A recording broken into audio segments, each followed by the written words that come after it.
Hare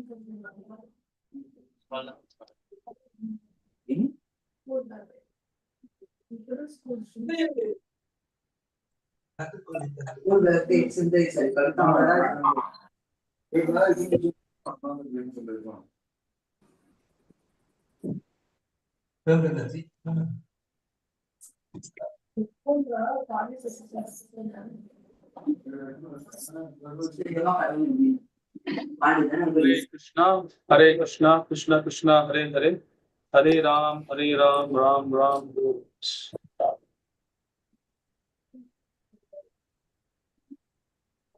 Hare Krishna, is my voice audible?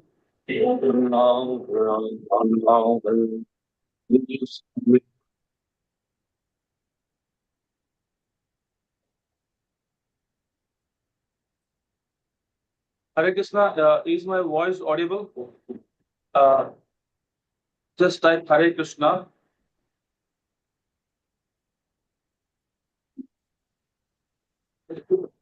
Yes, okay, good. Let's start then.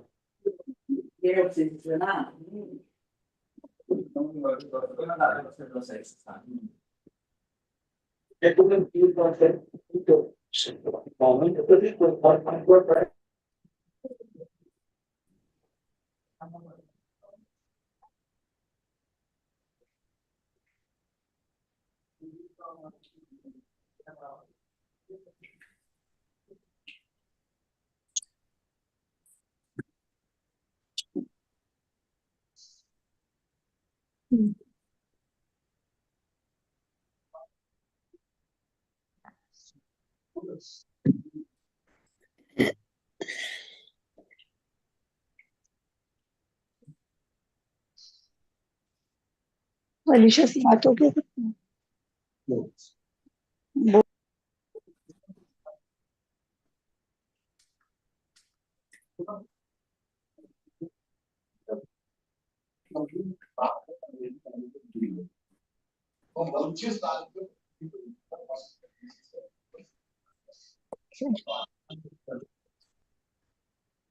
ज्यादा नहीं तो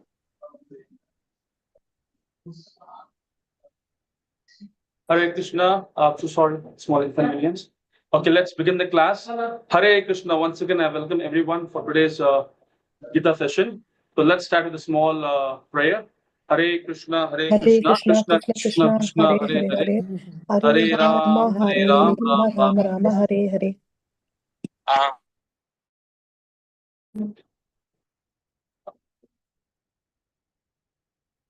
Hare Krishna. So to begin this class, we'll start with a small prayer, okay? Om Namo Bhagavate Vasudevaya. Om Namo Bhagavate Vasudevaya. Om Namo Bhagavate Vasudevaya. Om Ajnana-timirandasya Jnananjana-shalakaya Chakshur Anmilitamena Tasmai Shri Guruve Namaha. Nama Om Vishnu Padaya Krishna Prasthaya Bhutale Srimate Bhakti Vedanta Swami Iti Namine Namaste Saraswati Devi Gauravani Pracharini Nirvishesha Shunyavadi Pasvati Satarini Jai Shri Krishna Chaitanya Prabhu Nityananda Shri Advaita Gadadhara Srivasadi Gaura Bhakta Vrinda Hare Krishna Krishna Krishna Hare Hare Hare Rama Rama Rama Hare Hare. Hare Krishna. So this Bhagavad Gita is just not a book, it's a timeless wisdom. You could see how Arjuna could see the bridge between confusion and the clarity. So today we are in the sixth chapter, getting towards the sixth chapter. And I thank all of you for joining today. So let's embark in the sixth chapter, titled as Dhyāna-yoga. All right. So let me do a quick review till now, what all we discussed from first chapter to fifth chapter, and then we'll embark into this chapter. Hare Krishna. So today we are discussing chapter 6 in the Bhagavad Gita. So in chapter 1, we saw how Arjuna was confused and he was not ready to fight. We also saw the 5 reasons that he gave. Then in chapter 2, we discussed about how Arjuna surrendered and Krishna started speaking. So in the first chapter, Krishna was just listening. And second chapter, Krishna started speaking to Arjuna about the importance of soul. If we're not this body, we are soul. And in chapter 3, we could see that how the soul suffers because of different actions. He spoke about the karma, what Krishna taught us, karma yoga, doing things, without any attachment. Let's do duty properly. Then we spoke about the chapter 4, uh, when we do good activities, like we do good activities, good karma, punya activities we do, then we'll go to the Swarga Loka. But if we do some papa, that is bad activities, then bad actions, they will come back to the Natta Loka. But again, in both the cases, we have to again come to the material world. But then we spoke about very important aspects. That is, Bhakti Yoga. I'm going to say, to do akarma, then what happens? We don't have to take birth either in the material world, nor no need to go to the earliest planet. Because, just give me one moment. Okay, so we spoke about the devotional service, how you do without selfish, and this is called akarma. So today, and by doing that, we'll go back to Godhead. But today, we're speaking about chapter 6. So yesterday, we had a very clear summary talk about chapter 5, how to do our duties without attachment to the result. We gave example of the lotus leaf not affected by water. Then we also spoke about how we should restrain our mind, because the mind can be your best friend. It can also be your worst enemy, right? We spoke about that. And this chapter specifically, we're talking about how we can control our mind using yoga system, right? So this chapter is divided into 4 parts. Okay, one is mind enemy or mind friends or enemy. That's the first part. Second is Ashtanga Yoga, then a failed yogi, and the supreme yogi. So this chapter is divided into 4 parts. If you want, you can take a snapshot of this. Okay, the first is we have 1 to 9 verses where the mind can be a best friend or worst enemy. So we can learn how to control them. Second, it's going to be Ashtanga Yoga from verse 10 to verse 36, where Krishna explains how to do proper meditation. Ashtanga Yoga, sitting alone, focusing our mind, being steady. All right. And then we'll speak about how a failed yoga, that is from verse 37 to 45. What if somebody tries, but they fail in meditation? Krishna, I think, not to worry about that. What happens for those who fall down now while doing meditation? Because they're doing meditation, the mind is here and there, So then we'll discuss. And then finally, we have Supreme Yogi, that is from verse 46 to 47. Krishna explains who is the best yogi among all yogis and one who worships God, loves God, and is the highest. So we'll discuss this. It's a very important topic. So we know the 4 divisions of this chapter: mind, friend or enemy, Ashtanga Yoga, a failed yogi, and the supreme yogi. So let's get started. So first is we're going to speak about the mind. We all know that mind can be your best friend, can also be your worst enemy. And we also know what is the nature of a mind, right? Mind is like a chanchala, very fluctuating, right? I give you example of that monkey. Have you ever seen a monkey sitting at one branch for a long time? No, keeps it hopping from one branch to another branch. So mind is like a very chanchala. So here Krishna talks about the nature of the mind and also explains what is yoga. All right. So these things will connect today. Now, here in this sloka 6.6, I'll read the sloka. It's about the nature of the mind. It's a very important topic, right? It says, Bandur Atmanastasya Enasmatmana Jitaha Natmanastu Satruthe Vartatmavam Satruvat. From him who has conquered the mind is the best of friends, but for one who has failed to do so, his mind will remain the greatest enemy. Krishna says that for one who has conquered the mind is the best friend. But for one who has failed to do so, the mind becomes worst enemy. Now let's understand with an example. Let's say, suppose, I want to give you a bitter gourd juice, it's good for health. Bitter gourd is good for health, but the mind agrees, with that. Why? Because you're saying it's good for health. Even though it tastes little bitter, you still take it. So what do we understand? Your mind is very friendly, right? Well, if the mind says, no, it's bitter, I don't want to take it. It's like, I may vomit and I don't want. That means, no, even though it is good for you, the mind becomes your enemy. So a controlled mind helps you to do the right things, whereas an uncontrolled mind pulls you to the wrong direction. So we should know how to train our mind so that we can stay peaceful and situated in a life. So I'll give you a very good example. Let's say one of your favorite food is on the plate, and you want to eat them.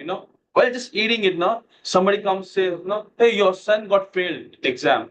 Now just imagine you have samosas, kachoris in the plate. You love to eat that. You just took the kachori and you just want to make a bite. Somebody told that no, your son your son got failed in the exam.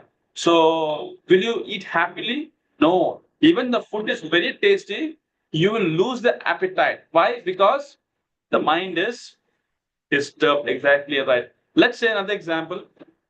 Somebody serving you yesterday's food, it's not so fresh, and they told you, please take it, and it's not fresh food.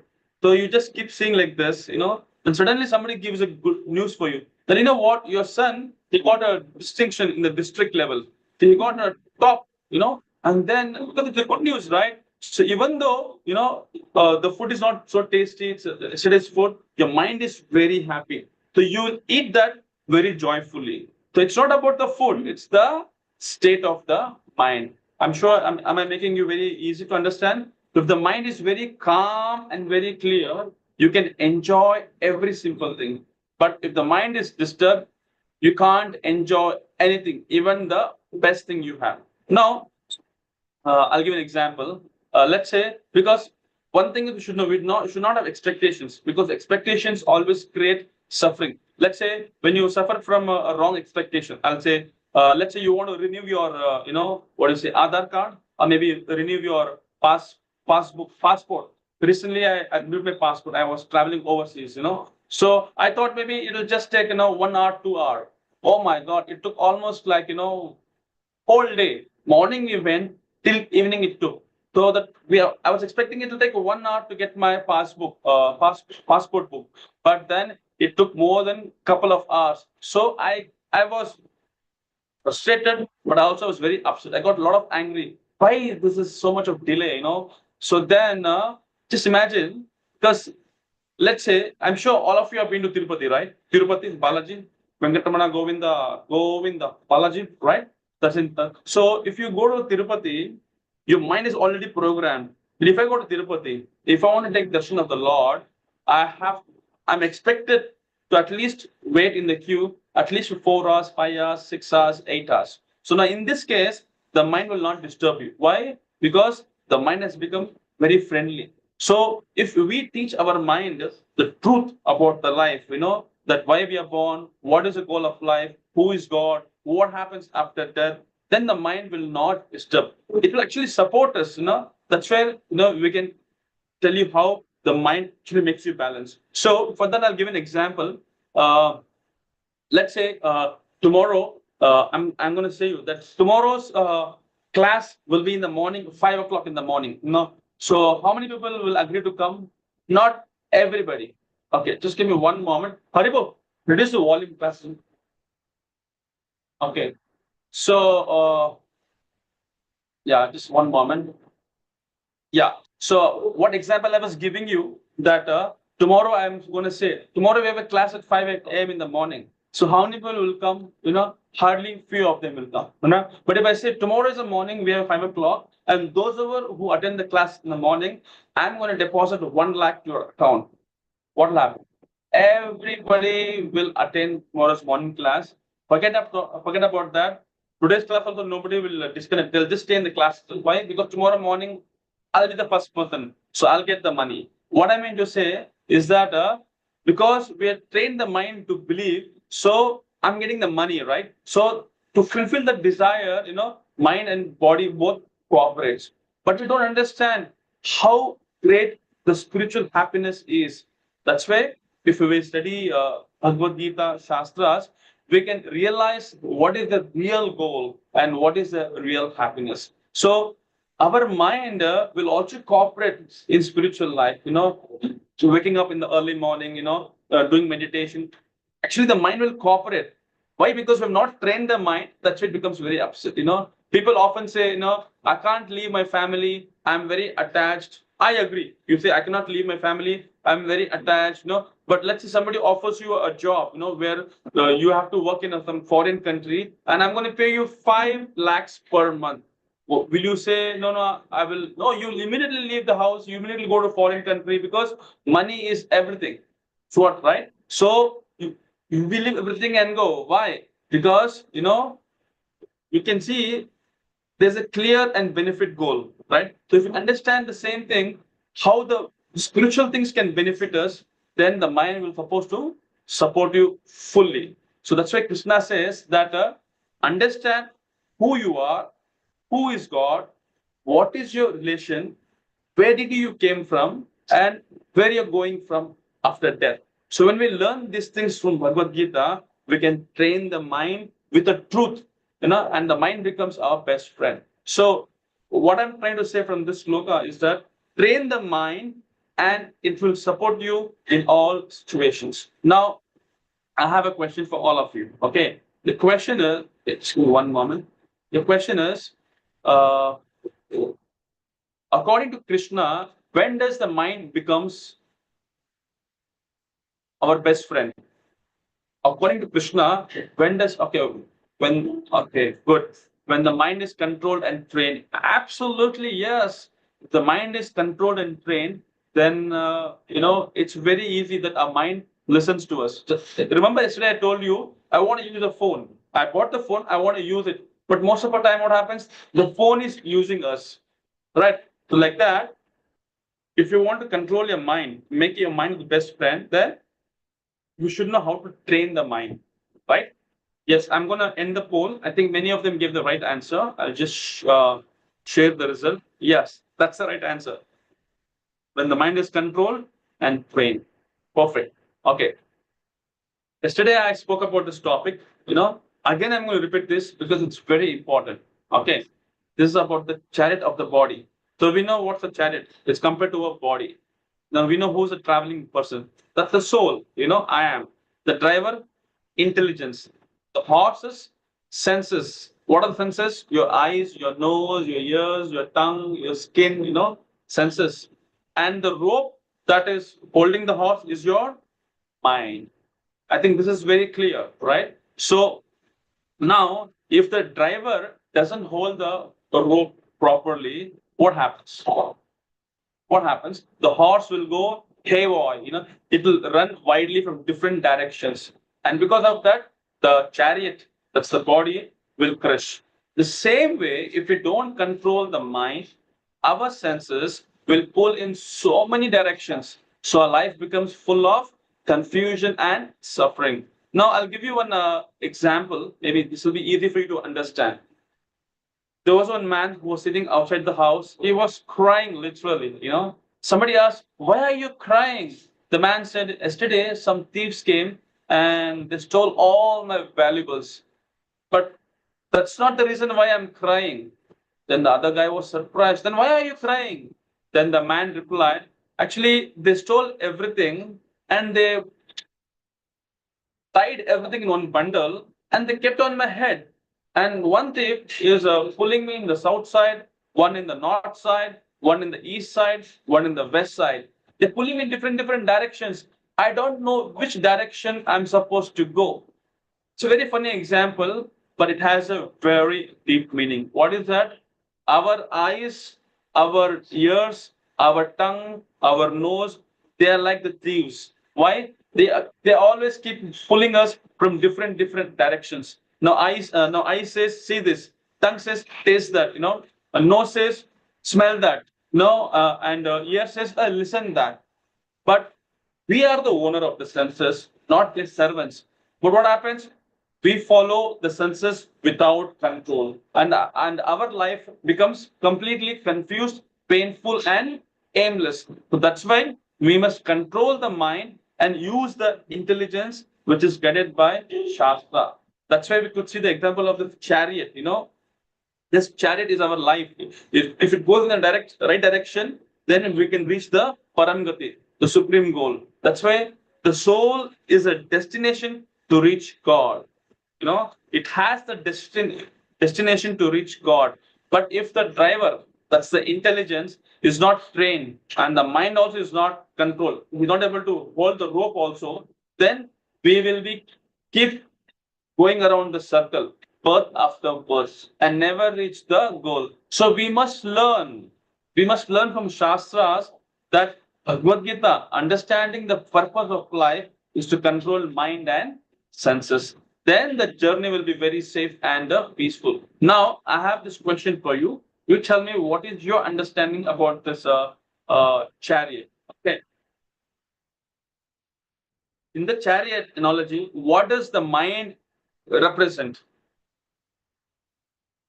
I gave you the analogy, right? In this a horse, not horse.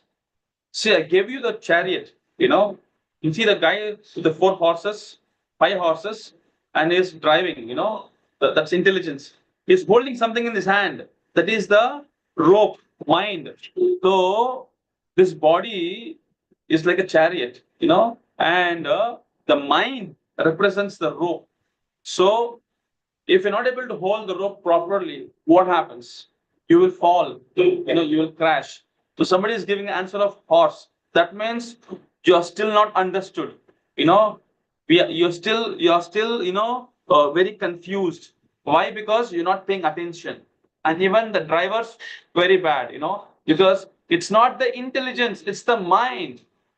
Remember, I told you yesterday, above senses, who's above senses? It's mind. And above mind, it is intelligence. And above intelligence is the soul. Do you recall yesterday I was telling you, let's say you and me are in the 10th floor, and I ask you to jump from 10th floor. Will you jump? You will not jump. Why? Because your intelligence says, if I jump, I'll break my legs. That's the reason why it is very important to understand that the above mind is intelligence. Intelligence will tell you, don't jump. And because of that, you will not jump. Now, who's saying this? Your intelligence. Now, here, I am comparing that this intelligence is your driver. Now, driver is holding the rope. That is the mind. If you're not able to hold the rope properly, definitely we will go haywire. One horse says, let's go there. I says, let's see that. And here's, let me want to listen to this. Then what happens? You will fall into a ditch and you will fall. Right? That means there is no control over yourself. So, once again, I'm telling you, it is not the horses. It's not the driver. It is the rope. I see many of us are saying it's a driver. It's not the driver. Who the driver? Driver is the intelligence. Right? But what is holding is the mind. Now, if the rope is not able to control, he will fall, right? So the answer is the mind represents not the driver. The mind represents the rope. Then what is the intelligence? Intelligence represents your driver. Make sense? Okay, I'll end the poll. You can see the result. Okay, the answer is rope. Okay, not driver. Okay, so it's very important to understand that where we're heading. Okay, now look at this screen. We all know we do yoga. Now, what is the definition of yoga? Yoga means connection, our relation with God. Now, many people say it's a breathing exercise. Is that a yoga? Somebody says they're doing exercise. Is that yoga? Somebody says, I'll go to Himalaya. Is that yoga? Somebody says, I'll leave everything, just go to the forest. Is that yoga? Many people today think yoga means exercise, stretching their bodies, breathing, going to Himalayas. But the real yoga is not exercise. I will repeat. The real yoga is not at all exercise. Then what is the real yoga? The word yoga means connection. That is a relation between Jivatma and Paramatma. So we are Jivatma, the soul, right? and Paramatma is sitting within the soul, no? The super soul, right? Paramatma, Bhagwan. So the real yoga means connecting our soul with the Paramatma. That is connecting the soul with God. So this is the true meaning of yoga, not just some physical postures and breathing. Now, I will ask you some questions. Before that, how does this connection happen? See, it is just like this. When you spend some time with someone who's always very happy, you'll also start feeling happy, right? Let's say if you are with somebody who's always sad, you also will be very sad. If you touch a rose, you'll find the rose fragrance. If you touch a jasmine flower, you feel the jasmine's fragrance. So whoever you associate with, their qualities will affect you. So in the same way, if you associate with the God, the divine qualities will slowly come in your life. That's why you will become peaceful, loving, and very happy, wise and happy. So, how do we associate with the God? That will be the next question. Associate by chanting the Lord's holy name. Hare Krishna, Krishna Krishna, Hare Hare, Hare Rama, Rama Rama, Hare Hare. So God and God's name, they're non-different. It says Abhinatve Namne Namaha, right? So when we chant, you're connecting with the God. That is called yoga. Okay, I'll give you like this. Imagine you have a glass of dirty water. It's very dirty. And when you're chanting, what happens? It's like you're pouring a clean water into the dirty water. So you have a glass. The water is blackish color. It's very dirty. Now you're taking a clean water, a Bisleri water, and pouring on that glass. Now the moment you start pouring the water, slowly all the dirty water will start going out, going out, going out, and then the glass will become full of clean water. In the same way, our heart has a lot of impurities. But when we chant the Lord's holy name, like we are pouring the pure name of God, slowly we get purified. This is called a real yoga. That is, we are connecting to God and we become strong. So slowly we'll get purified. So this is called a real yoga. Now we have seen the previous karma yoga, jnana yoga, dhyana yoga, ashtanga yoga. So see, karma yoga means doing our work for God. We explained this earlier. Jnana yoga means understanding God through knowledge, right? And then all this, yeah, that's I would say now we're talking about meditation, right? Dhyana yoga. Dhyana yoga is meditating on God. It's also called Ashtanga yoga. All this so-called yoga, what they do, they only help us to connect with the God. That's why yoga means it's not exercise. Okay. So now, what is the true meaning of yoga? So you tell me, according to your understanding, what do you understand by yoga? So I'm putting a question on the poll. So let's see who's going to be the first person to answer. What is the true meaning of yoga? Okay, connecting the soul with God. Yes, that is the right answer. Not just stretching, not going to Himalayas, not sitting very quietly. People do Mauna Vrata. They say, I'm doing yoga. That's not yoga.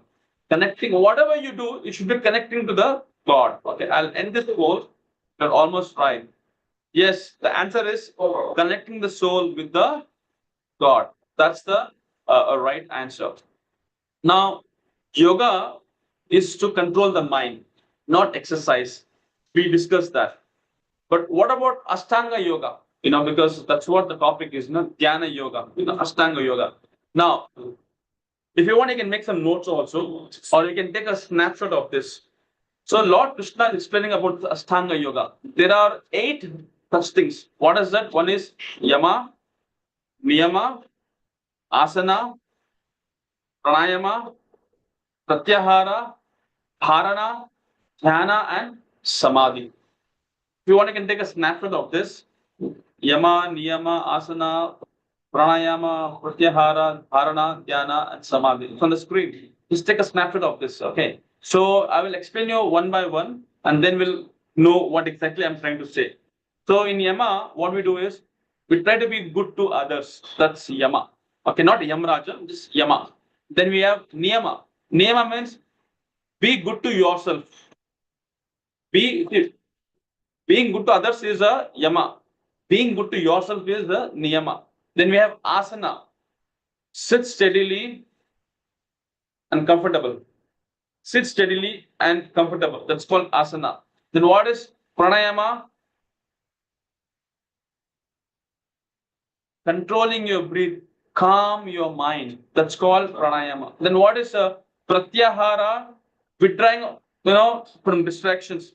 Now see a lot of noise is coming here and there, but I'm just trying to withdraw that. I'm just trying to focus myself. So trying to withdraw all kind of distractions. That's called pratyahara. Then what about dharana? Dharana means concentrating on one thing. Like for example, you're concentrating on the bindu. Just concentrate.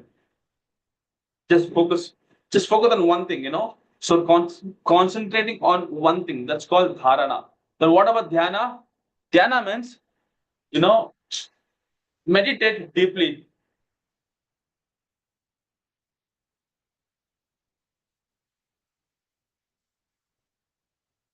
Yeah, this is called dhyana. And what is samadhi?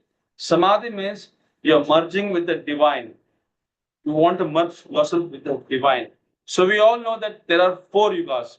One is Sati Yuga, Treta Yuga, Dwapara Yuga, and Kali Yuga. So in the Sati Yuga, if you want to get salvation, moksha, nirvana, liberation, what you should do? You should do meditation. But is it applicable in Kali Yuga? Because in Kali Yuga, if you're meditating, the mind, keeps dwelling. What's happening there? And even you cannot sit for a long time also. You cannot sit like this, for hours together. You will change your postures. All right. That means it's a little tough. What is that? The meditation part in Sati Yuga. Then comes Treta Yuga. So in Treta Yuga, what they do is that they do chant Vedic mantras, and they use pure ghee. But nowadays, we don't find the true, genuine sadhus. People are wearing saffron cloth, people are having danda, they're having big, big beards, but they turn out to be swindlers, cheaters. Why? Because they do it because papi pet ka sawal dese na, for their stomach, they do it. That is not right. They make it like a professional. No, you should do it for the, for the good cause, not for the keeping God in the center. But today, what is happening? People are doing it for their own selfish agenda. And top of that, we don't even get pure ghee. We're getting the vanaspati, dalda, right? Even that is not possible in the age of, Trita Yuga. And then comes Dwapara Yuga. I'm from South India. There are so many temples I could see. But many temples, there are no pujaris. Forget about the pujaris. There are even no idols, deities in the temple. It's broken. So even that also, it's very difficult. Because in Dwapara Yuga, you're supposed to make a very gorgeous worship of the deities, temples. Now, it's very rare. Only if you go to Sri Lanka, you will find such things. But many places, no. I'm from South Bangalore. If you go to Mysore, if you go to, Shimoga, if you go to Hampi, Udupi, you hardly find such things, right? And then finally we have a Kali Yuga. So in Kali Yuga, one of the best way to get nirvana, salvation, moksha is by chanting the Lord's holy name, because it's mentioned in the scriptures. It says that iti shodaka nam kali kalma shanashanam nato paratoropaya sarva vedashu drishyate. It says nama chintamani Krishna chaitanya rasa vigraha Purna Shuddha Nityamukta Abhinatve Nami Namaha. Harer Nama, Harer Nama, Harer Nama Vekevalam, Kalo Nasteva, Nasteva, Nasteva, Tatir Anyaha. The name and Krishna are non different. And in Kali Yuga, we all find faults. One of the easiest way is to chant the Lord's holy name. That's what I'm trying to explain here. We spoke about the 8 parts of Ashtanga Yoga. That is Yama, Niyama, Asana, Pranayama, Pratyahara, Dharana, and Dhyana, and finally Samadhi. Now let's look at here. Somebody is doing Ashtanga Yoga, putting his posture, and wanted to meditate. Here, Krishna is explaining in the Bhagavad Gita. It says, Samam kaya shirograivam dharayam akshulam stiraha samprakya nasikaram swam Disha Charnava Kalam, it says, and also it says, Kusannatma Vigathavir, Brahmachari Utesaha, Mana Sanyahata, Machito, Yukto Astamat Paraha. It says one should hold one's body, neck, and head erect in the straight line and stare steadily at the tip of your nose. Not that you do like meditation, it's like full step, and at the same time, with an unagitated, subdued mind, devoid of fear, completely free from sex life, one should meditate upon me within the heart and make me the ultimate goal of life. That's what it says. And also, to do such kind of Ashtanga yoga, there are some requirements. Should sit steadily, focus on nose. No, look at this nose, focus on nose, and then you should control your body and mind. And also, it is basically it's best applicable for brahmacharis, not for householders. But of course, householders also can do that, but they have to have a complete control over their senses. And of course, very important is they need to have a discipline in body and thought. Not that you're doing meditation, but you're having different things in the mind. That is little risky. That's why Ashtanga Yoga says exercise the mind. Yato yato chanchalati manas chanchalam astutam tatas tato niyamita het atmani eva vasam anyad. It says from wherever the mind wanders due to its flickering and unsteady nature, one must certainly withdraw it and bring it back under the control of the self. So our mind keeps jumping from one thought to another. It's not steady. Even when we try to listen or focus, the mind thinks about other things like cooking. When will this Prabhuji finish his class today? Or somebody is coming, to meet me. So what is Krishna is saying here? Whenever the mind runs away, we should try to bring it back and focus again. Just like I told you a couple of days back, like a tortoise, tortoise keeps moving everywhere. Somebody is trying to harm, it'll all withdraw its senses. So we must train it again and again. So now I have a question for all of you. What should we do when our mind gets distracted? Okay, it's a very important question, and I want to see what is your understanding on this. Okay, I have just launched the poll. What is sorry, not this one. Okay, this was for the previous question. I forgot to ask. What should be our main goal of Ashtanga Yoga? Yeah, that's Samadhi. Yeah, that is true. Okay, I'll just end this result. I'll ask the next question. That's what I was looking for. Yeah, there we go. The question is, what should we do when the mind gets distracted? Let it go wherever it wants, or start thinking about the food. Start thinking about the food. Okay, bring it back and focus again. Blame others for distraction. So the answer is not start thinking about the food. That's a wrong answer, my dear friend. It's not think here and there. The right answer is bring it back and focus again. So I'll just end this poll. Let's all of us look at the result. The answer is bring it back and focus again. That is the right answer. Okay. So now Ashtanga Yoga is quite difficult. Let me be very honest. See here, Arjuna is saying, Yo mam yogastvaya prakha samyena madhusudana tasyaham na pashyami chanchalavat sim tiram. Arjuna said, O Madhusudana, the system of yoga which you have summarized appears impractical and unendurable to me. For the mind is restless and unsteady. So Arjuna tells Krishna that controlling mind to this yoga, Ashtanga Yoga, it's very difficult. For me, it seems impossible. All right? So look at here. In this sloka, very important sloka, maybe you need to memorize this. It says, Chanchalami mana Krishna pramadi balavad dridam tasyaham nigrah manye vayur eva suduskaram. So Arjuna is saying that the mind is restless, turbulent, obstinate, and very strong. Oh Krishna! To subdue it, I think it's more difficult than controlling the wind. So here we can see that even though Arjuna was very focused in the past, we could see during the training of Dronacharya, where he could see only the eye of the bird, not the leaf, not the tree, not the fruit, not the branch. Still, same person now is saying, this yoga is too difficult. Now, this is showing us that it is very hard to control the mind. It is telling I can control the wind, but not the mind. This is what Arjuna is saying. I'll give you a story.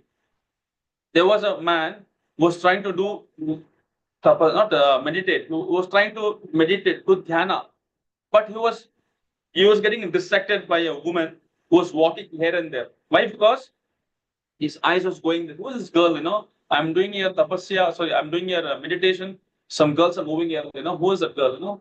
So he said, "Oh, I should not be disturbed." So what he did, he got disturbed. He said, I don't want to get disturbed." So he says that maybe I'll close my eyes, so that I will not see her. So again, he is doing meditation. Again, he is getting disturbed. Why? Because when the woman is going here and there, she has an anklet, right? Anklet. That anklet is making noise. Chin, chin, chin, chin, chin, chin, chin, chin, chin. So this guy is again got distracted. So he thought, now I'll do something more. What is that? I'll take some cotton, I'll plug into my ear so that I don't hear. Then now he's doing meditation. Now what is happening? The girl who was moving around, she had some flowers on her head. So her fragrance is coming and he's getting again disturbed. So now he thought, I should not give it up. This time he also closes his nose.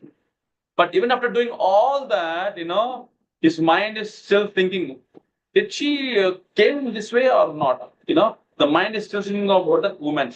So this shows that externally we're trying to control is not enough, because the mind itself keeps wandering. It's always wandering, here, there, everywhere. So Arjuna is giving a conclusion that Krishna, I can control the wind, but not the mind. That's why this Ashtanga yoga system, it's not practical to you, to me, to everybody, because we are in a Sati Yuga. No. Dwapar Yuga? No. Which Yuga then? Treta Yuga? No. We are in Kali Yuga. Kali Yuga, Kali Yuga, Kali Yuga. In Kali Yuga, quarrel, hypocrisy, they go hand in hand. So it's very quite challenging for us. Now, look at this. Arjuna is asking to Krishna, what happens if a person who starts a spiritual path, he does some yoga, bhakti, with a lot of faith, but fails to complete? Does he lose everything? So we can see a story of Bharat Maharaj, right? Bharat Maharaj, he left his whole kingdom. Why? So that he can come to forest and meditate and go back to home. But what happened? He was caught by a glance of a deer. And because of that, while dying, he looked at the deer and he died. Next life, he became a deer.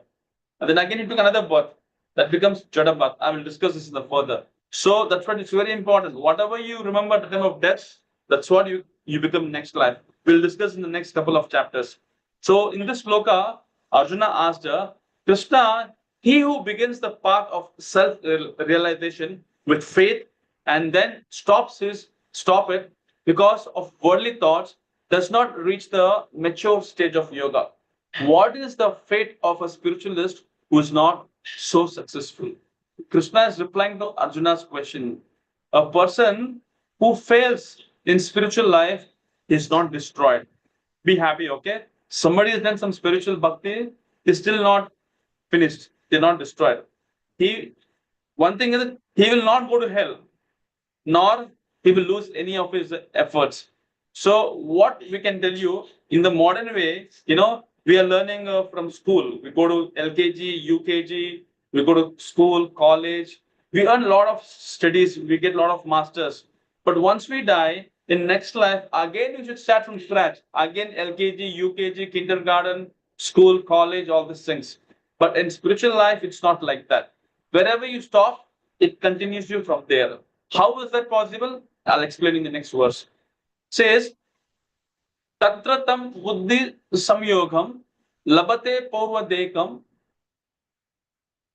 yatathe chatha uya samsiddhu karo nandana. Oh, it says, on taking such a birth, he revives the divine consciousness of his previous life and again tries to make further progress in order to achieve complete success. O son of Guru. So Krishna is giving answer to the question. Arjuna asked Krishna, right? So what happens to a person who starts the spiritual path with faith, but later he fails, he's not able to complete it. Does he lose everything? So very wonderfully he says, Lord is answering, if he had practiced for a long time and then fail, he will be born in a family of pure devotees. Wow, amazing, right? But somebody has practiced only little for some time.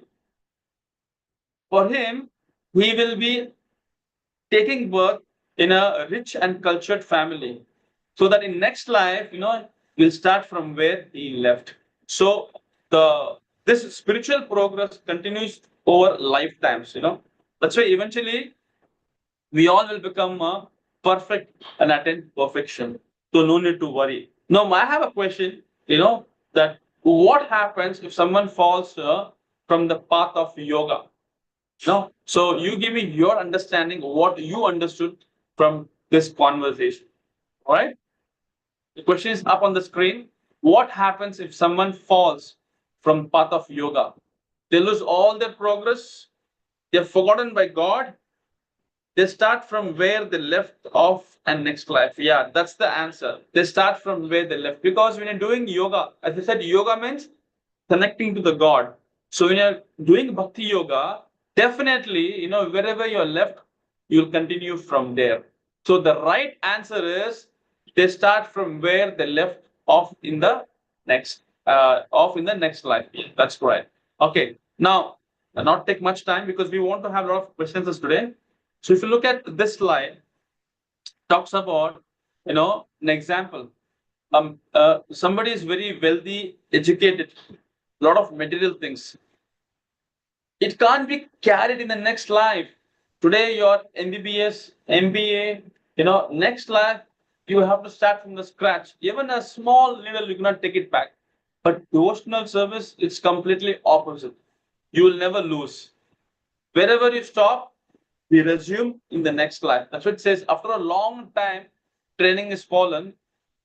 If it's in a spiritual family, he'll be born in a spiritual family, and then even though he falls in the early stage, he says early stage, after going to a Swarga Loka, enjoying it in the family of the God, family of the good, and very rare wealth is born. So what I meant to say in this slide is that, materially, whatever progress you do, next life start from the scratch.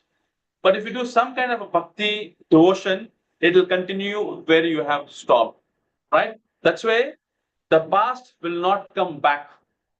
The past will not come back, but stopped yoga can continue. Whatever yoga you have done, that will continue. Right? Makes sense, right? So look at this. What is the benefit? What is supreme yogi? This is the last two slides, last two slokas of this verse. It says there are many yoga systems like bhakti yoga, karma yoga, jnana yoga. We have seen all that. But even if you forget everything from the previous chapter, no problem. In the last 5 days, I mean, telling you different things from the chapters of Bhagavad Gita. Even you have nothing is going to your head, no problem. Just concentrate on this sloka, the verse what I'm going to discuss now. Because this is the final verse of the Karma Yoga. Because this is the 6th chapter.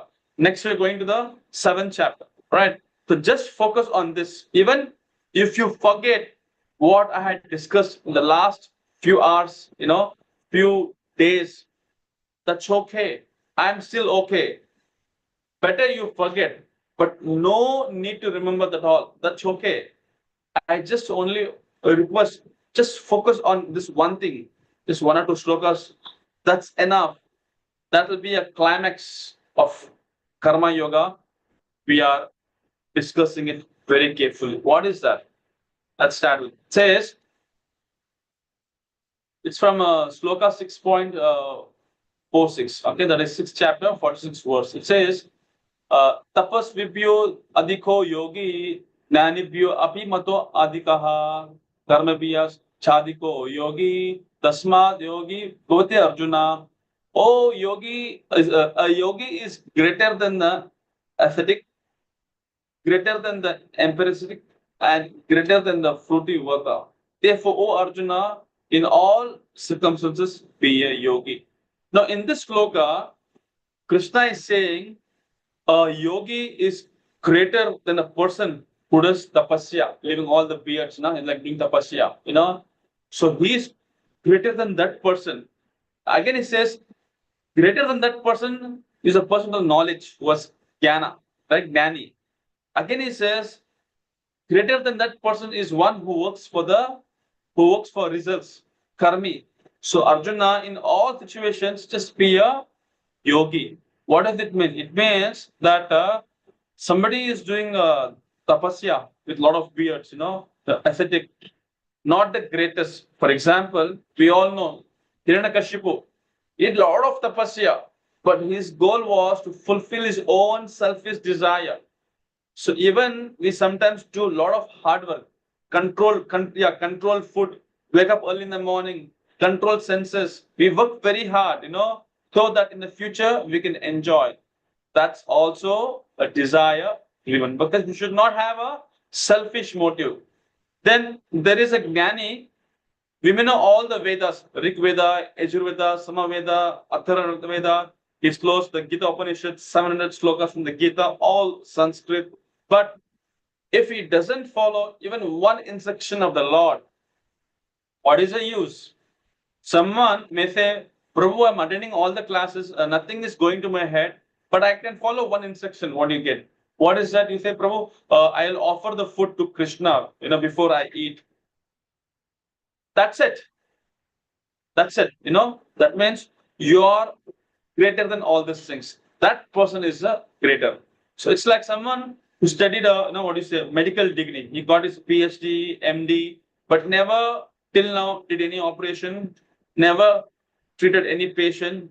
What is the use? Similarly, someone may know all the scriptures but does not follow them, then what is the value? That's what is the value? So Jnani only has knowledge. A fruitive worker keeps thinking, I want to do this, I want to do that. So this also is like a self-centered, right? But a yogi is always connected to the Lord. Whatever he does it for Krishna. That's why Krishna says, among all the tapasvi, the gnani and the karmi, the yogi is the best. The yogi is the best. In all circumstances, just be a yogi. That's why even if you forget everything else, just remember this. Among all, tapasvi people, ascetic and scholars and workers, the one who is connected to Krishna, the yogi, is the greatest in all situations. So become a yogi. Now the question is, according to Krishna, who is the greatest among all? So I have this question on the poll. You can try to reply. One moment, let me check it out. Yes, there we go. The question is up on the screen. According to Krishna, who is the greatest among all? One who is connected with the God, yogi. Yes, exactly right. That is the right answer. Okay, I'll share the result. You can stop sharing. Yeah, that's the right answer. Now, it says, Yoginam api sarvesham mat gatindrana atmana shraddhavan bhajate yomam samyukta tamo mataha. And of all yogis, the one with great faith, who always abides in me, thinks of me, within himself renders transcendental loving service to me, he is the most intimately united with me in yoga, and he is the highest of all. That is my opinion. So the conclusion of chapter 6, Krishna is saying that very clearly, Bhakti Yoga is greater than all. It says, Bhajate Yoma. That one is greater than all yogas. All right. So someone may say, we're also doing bhakti. But what is bhakti actually? No, we are not yet doing bhakti. We are trying to become a devotees. We're trying to do bhakti, but we are not yet bhaktas, because the bhakta means a pure devotion. Example, let's say always, thinking of Krishna, what can I do, Krishna? How can I serve you?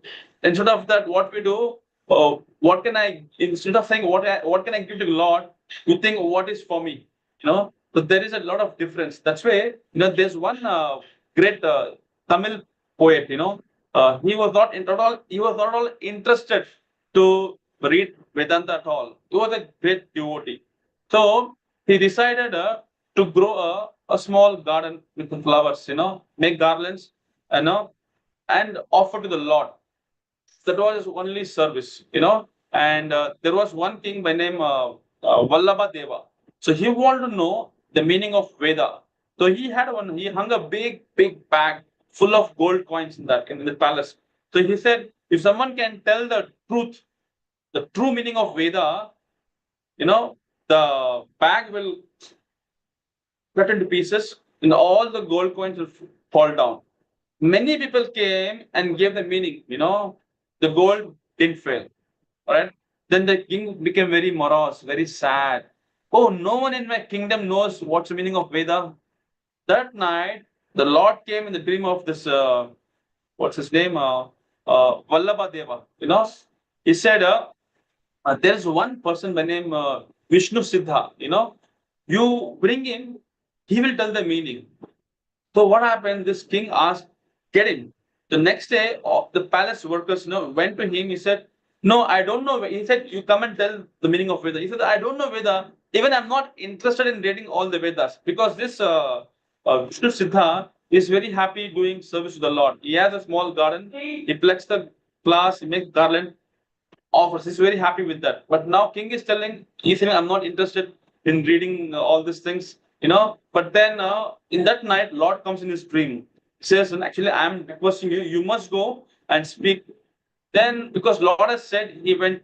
Now all people were laughing at him. Oh, look at this guy. He's a illiterate guy. He doesn't know anything about Veda. What he's going to say about the Veda.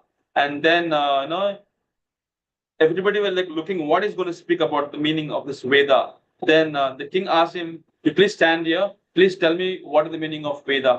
Please tell us. So this sadhu, Vishnu Siddha, he said the meaning of Veda is understand God, love God.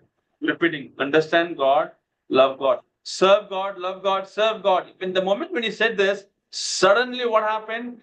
The gold coins started, falling, and everybody were like shocked. Oh, the gold bag is fell. Everybody said, Jai, Jai, Jai Vishnu Siddha, Jai Vishnu Siddha. And the king was so happy. He made him to sit in the elephant for the ride, a procession.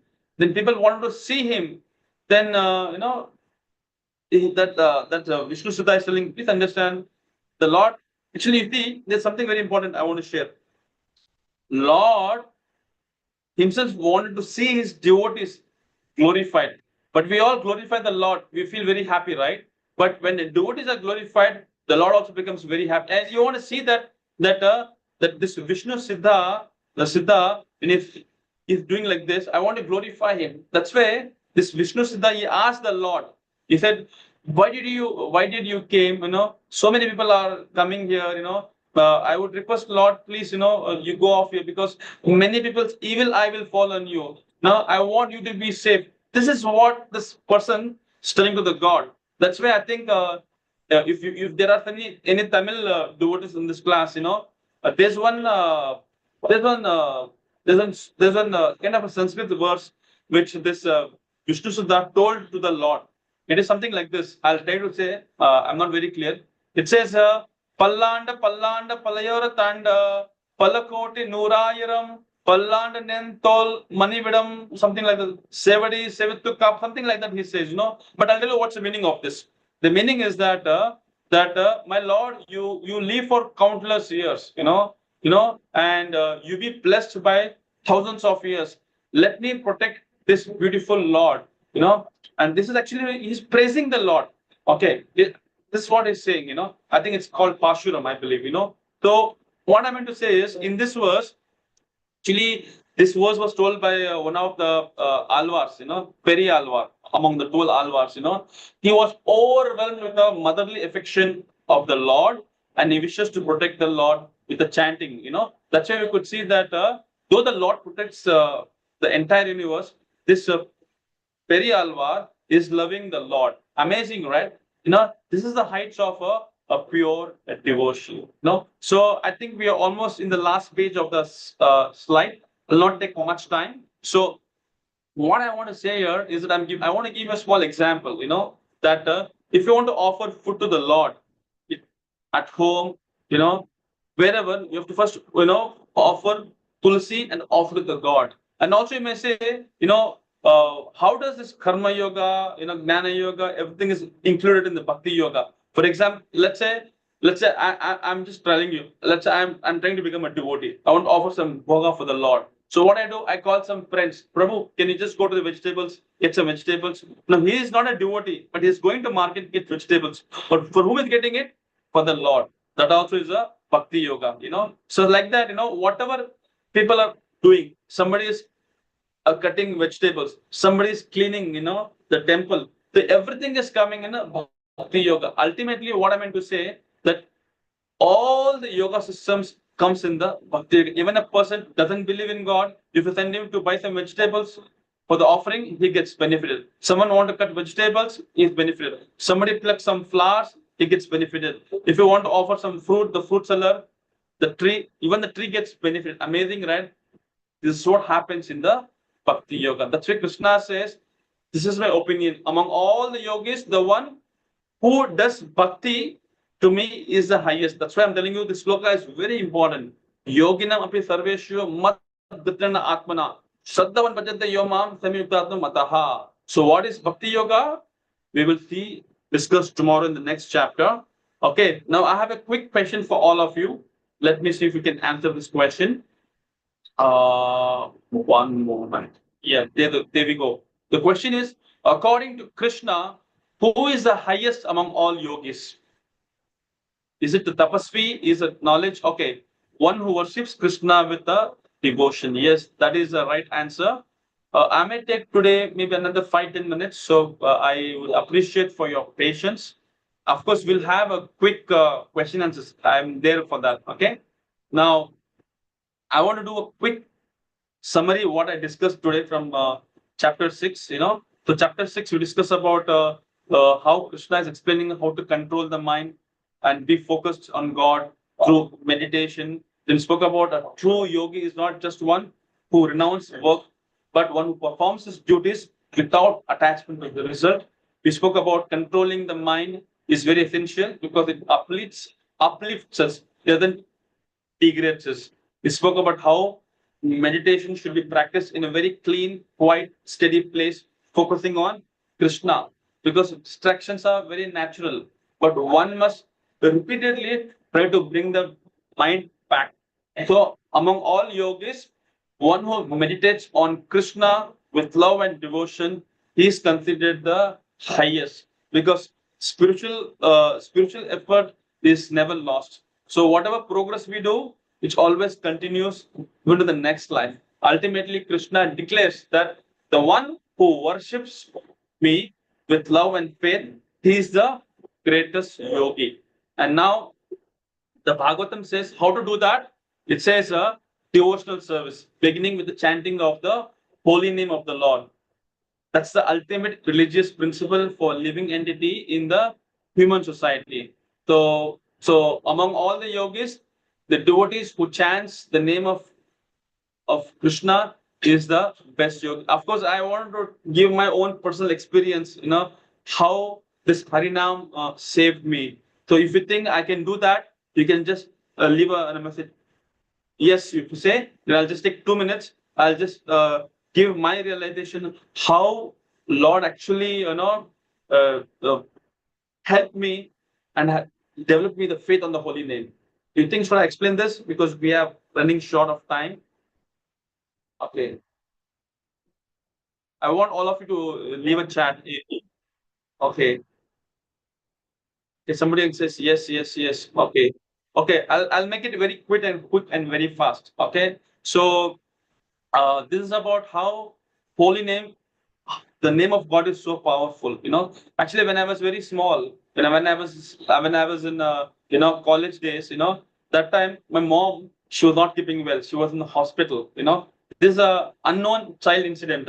So when I was working in a Bangalore, I had to admit my mom in this hospital. It's called Narayana Hrudaya Hospital. Because due to health issues, right? So the hospital is made in such a way the entrance has a lobby, it has a temple, it has a church, it has a masjid. So one day when I was chanting near the lobby, I saw a group of strange people. They were in the temple and they were crying. And they were like crying. So I thought, okay, why children's parents are crying? So I went there, told them, don't cry.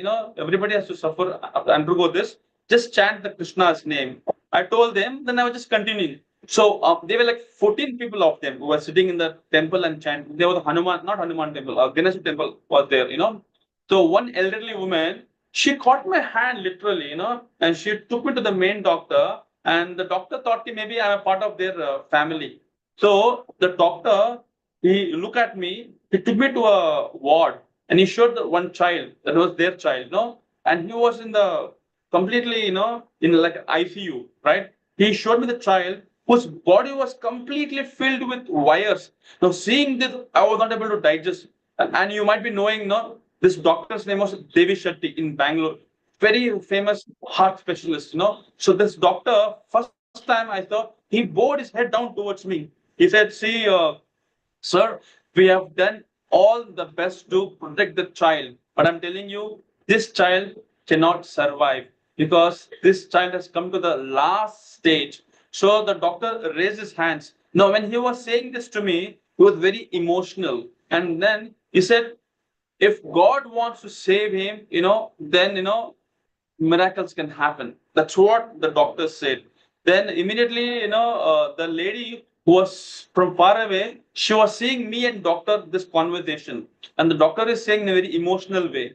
So the lady thought, okay, doctor is conveying the child has died. So now she is like screaming there. Then I told doctor, I will have to meet them. So I will manage. So I went, I was screaming from there. Doctor is saying that the child is out of danger. So be happy. Doctor is thinking, why this guy is telling a lie? I said, doctor, I'll manage. So I went, I told the families, you don't have to cry now. Doctor said that the child is out of danger. So tomorrow they have a small operation, everything will be done. Okay. Now this 14 people, the elderly women, they thought, oh, really? Really? I said, yes. So I took them to the temple, where we have the lobby, church, temple, and mosque. So I told them, see, tomorrow you have an operation for your child. So don't worry, he'll be taken care. So I want you to do one small thing. What is that? I'll give you one mantra. You start chanting this mantra. That was Hare Krishna Maha Mantra. Hare Krishna, Hare Krishna, Krishna Krishna, Hare Hare, Hare Ram, Hare Ram, Ram Ram. So I went and spoke that to the family, and all these 14 people together, when I wrote this in the chitta, they were actually sincerely till morning, they were chanting this name. You know what happened? The operation went through, and after the operation got over, the doctor was literally searching for me, and then when I just came to meet the doctor, he said, no, your God has done a miracle. I said, what are you saying? Actually, when I personally went and saw the child, the child fingers were moving. It's really out of the danger. Then this family thought, I'm only God. I'm only Krishna. Actually, and that was the day when my mom was supposed to get discharged. So when I was taking my mom in a trolley, out of that hospital, then the whole family, they just attacked me, and they started kissing me, touching my feet, saying that you protected my Lord, you are God.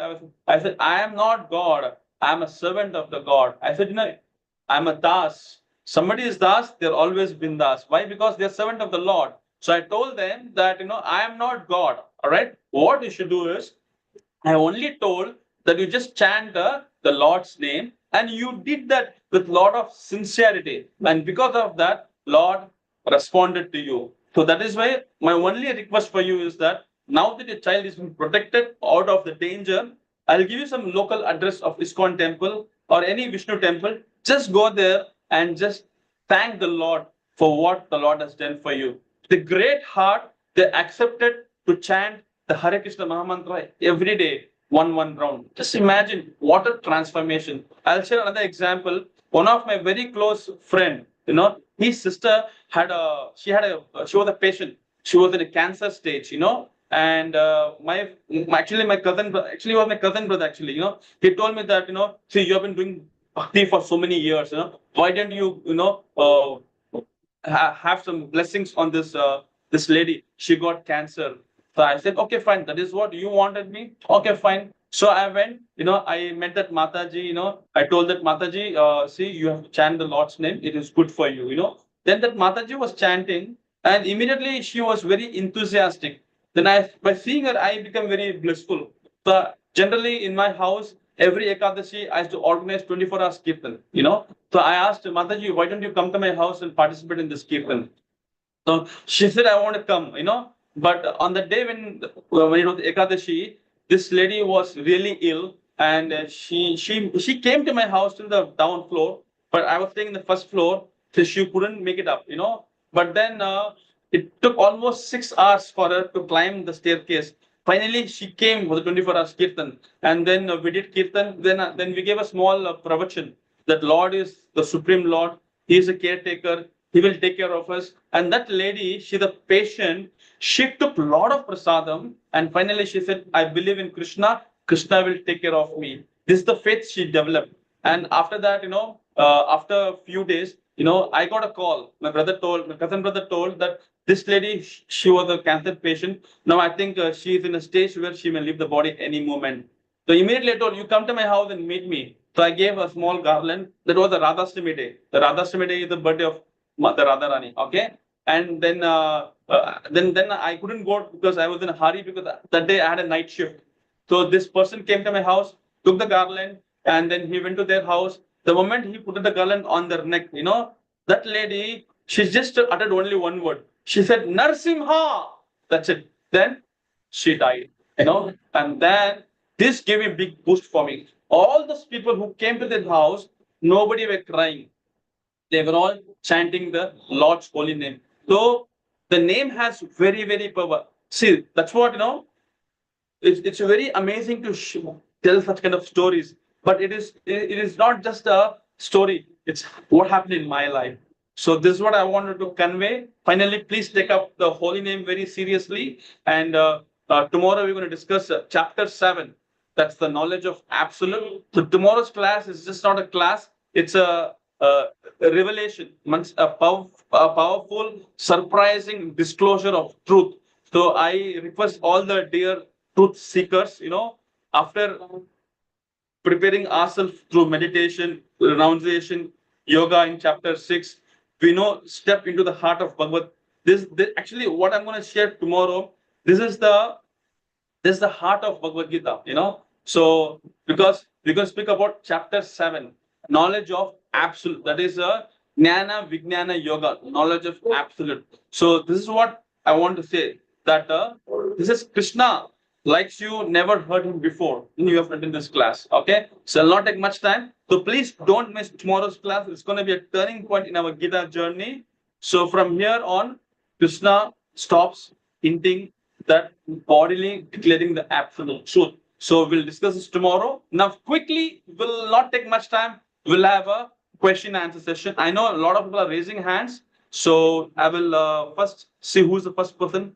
Okay, I have one person raising hand here. Okay, yeah, I'm unmuted the fan actually. Yes. Hare Krishna, Prabhu. Hare Krishna. The moment you said Tirupati, I just wanted to share. I asked this question quite often. Is it? It is related to our topic today also. Just want to know that our mind is controlled to dreams.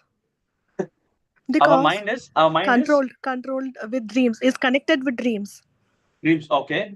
Because very often I get Lord Balaji inviting me for his darshan.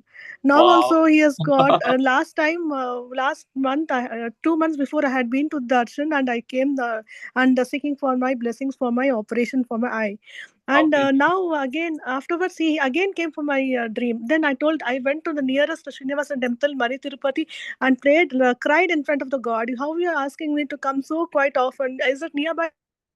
Yeah, no, this is called the churning of bhakti. But very overwhelmed to hear this from you.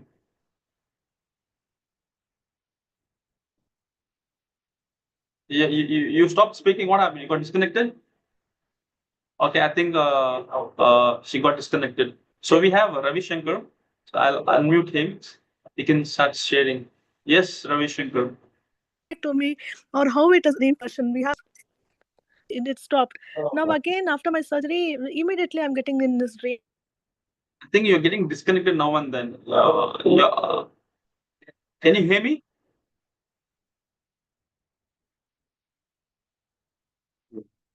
Okay, let me try unmute. Ravi Shankar can speak to me.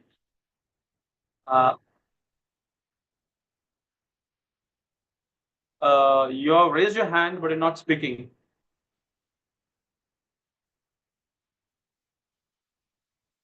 Okay, again I'm unmuting. Yes, go ahead. Sorry, I don't know what exactly had happened. So again, he's coming in my dreams, and yesterday I was in like full of palpitations. My heart started getting more and more palpitations because God is asking me to come. And what are you? You can't go reach the God. I immediately called my surgeon. He said, "No, you're not supposed to go now." Because anything hits near your eyes or anything hits near your chin, the operation will go weird, and you'll end up in getting the you'll become blind. What should I do now? How to control my mind? How to control? Okay. Well. First of all, I want to appreciate that we have such a strong bonding with Lord Balaji. So when you go next time, let me know. Okay. Okay. And this only happens when you actually keep contemplating on the Lord, because that's what it says. Na ananyas chinta yento mam ejina paripashite tesham nitya bhiktanam yogakshama vamyam. Lord is saying that somebody has such a amazing, taste for the Lord, always remembering even the dream also. That means, Lord is giving you some kind of a signal, that, He is always there to protect you. That's why it is said, na, Mare Krishna Rake Krishna Mare ke. If Krishna wants to protect, nobody can harm you in this world.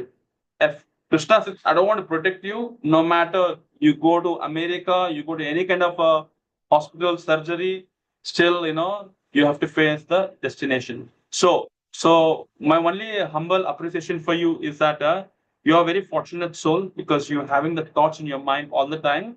And what you can do is that you can tell your neighbors, who are there, to get the Balaji photo next to you, and then you can make them to, chant the name of Balaji, like Srinivasa Govinda, Venkataramana Govinda, Govinda Hari Govinda, Gokulanandana Govinda, Anatharakshaka Govinda, Apad Bandhava Govinda, Dina Bandhu Govinda, Purana Purusha Govinda. When you start doing like this, you will feel the bliss immediately. All your kind of a doubts, kind of emotions, will be answered. So I would request that you do this. Okay. Oh, you just missed, I told something very valuable. Okay. So we have a next person, Ravi Shankar. I'm going to unmute you, sir.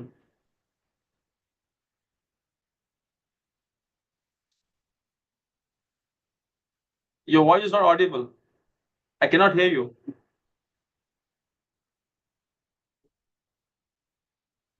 We cannot hear your voice.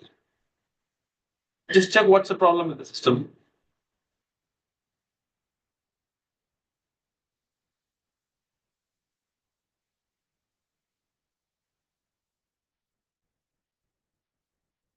You're already unmuted, Ravi Shankar, so you have to just speak out. No, we cannot hear you, Ravi Shankar. I apologize for that. Can you leave a message in the chat box?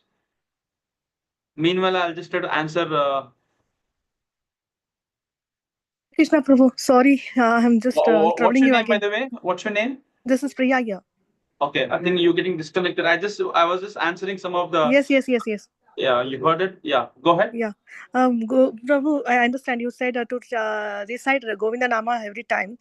so that you will at least satisfy yourself by not at least reaching the God. But what I concluded yesterday, like I told God, you come near me, you come near to my window and give me the darshan. Why it can't happen? Because That is I why can't come Lord is there. coming through I dream. can't come there. You come in front of my window and just give me darshan and go.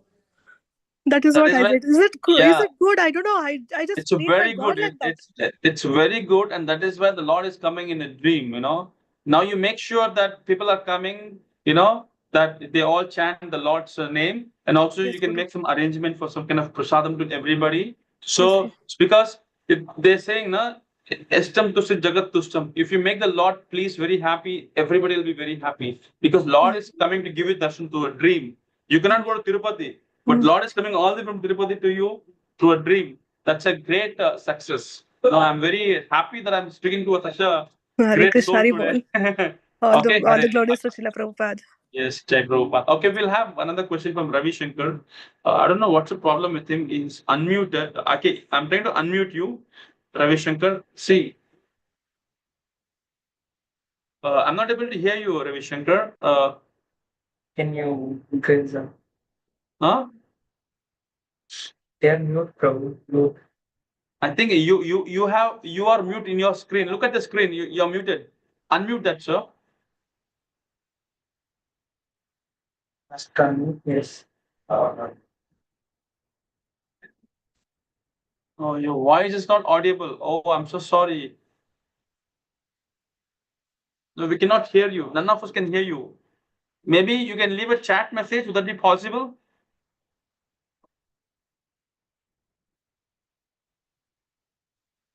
I I think microphone is problem. I think there's a problem with the microphone. That's what my team is saying. My team is saying that there should be some problem with your phone. Okay. You're from Sri Rangam. Wow, Haribol, Jai. You're from Sri Rangam. Okay, good. So I just recited one very wonderful prayer. That's from. I think you were able to recall that, right? His name was Vishnu Siddha. All right. Actually, that prayer was told by Periyalvar. I will try reciting once again. It says, Pallanda Pallanda Palayora Tanda Palakoti Nurayiram Pallanda Nel Tol Manivannan Sevadi Sevittu Kap, something like that. Am I correct? Wow, thank you. So he's praying with the Lord, then you stay for long years. That's the height of devotion. Okay, wonderful. You're from Sri Rangam. So please pray for me also that I can become a nice devotee. How we ordinary persons start the journey of small way. You're no more ordinary person, Ravi Shankar. You're no more ordinary person because you made an attempt to chant the name and you're staying in a holy place, Sri Rangam. I'm so excited, that you are staying in Sri Rangam. It's not. That's why out of 84 lakh species, we got a human life. So now you're staying in Sri Rangam. So what you should do is you should go take darshan of Ranganayaka and also Ranganayaki. And take darshan and chant the name of the Lord. You see the magic of transformation, not information. Magic of miracles will work for you. And please pray for all of us because you are very special. Okay. Thank you so much. I think we're getting late. So we'll see you tomorrow. Tomorrow is a very, very special topic, chapter 7. And it's all about being very practical. Okay. So thank you so much for joining us. Hare Krishna. Srila Prabhupada ki Jai.